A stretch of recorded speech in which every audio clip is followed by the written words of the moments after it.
All right, let's look at the chest removal, or at least the chest lid removal. I have a few things removed from my game here just to see this better, but you can still do this with everything installed, including the Black Pearl. So this is pretty much what your chest should look like coming from the factory. Just notice also that these don't necessarily line up, so that's part of why we had to make this adjustable. I'm going to go through this pretty quick, so feel free to pause at different parts of this and watch it as you go along. I'm going to also pause my video recording just to do some of the steps much quicker after I show you what to do. So first step is really trying to get access to these two nuts back here that hold the chest lid on. And I only have one on, obviously, right now.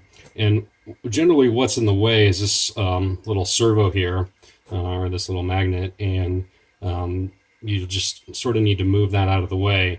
The easiest way is just to unscrew it. It's just this screw back here. You need a little stubby screwdriver, or what I recommend is, where did it go? The tip of a 6-in-1 screwdriver. This is the bigger tip. You can just get that right in here and unscrew it. You can use a pair of vice grips on it if you need a little leverage the first time, but then you can just use it to manually with your hand spin it in or out.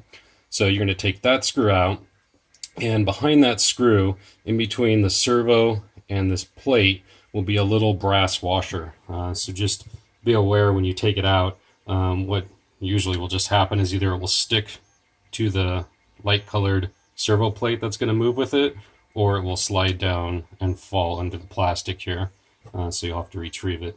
But yeah, basically you're just going to undo that brass screw, and then what will happen is you'll be able to take this servo and slide it out of the way, or this pancake magnet, whatever you want to call it. It will just slide through this bracket out of the way. This bracket can be bent a little bit. You may already have yours bent to adjust this whole mechanism for better ball release, but I would be weary of bending it too much. This bracket's really, the whole bracket is really thin. So remove this screw and slide this servo out of the way. I'm going to pause to do that. So now that that screw's out, you can take this guy and you just got to sort of get those tabs under there, and you can just slide it all the way out to the right. You might want to put a little towel down there to protect it. But basically all you need to do is get it out of the way to get this off. If you can get your ratchet in there without removing it, feel free. But this seems to be the easiest way. What you're going to need is something like a 1/4-inch ratchet with a 5/16 inch bit. I like a long one, so something like this to get in here and get these nuts off. So you're going to take both nuts off, and that's all that's really holding the lid on. So I'm going to do that right now.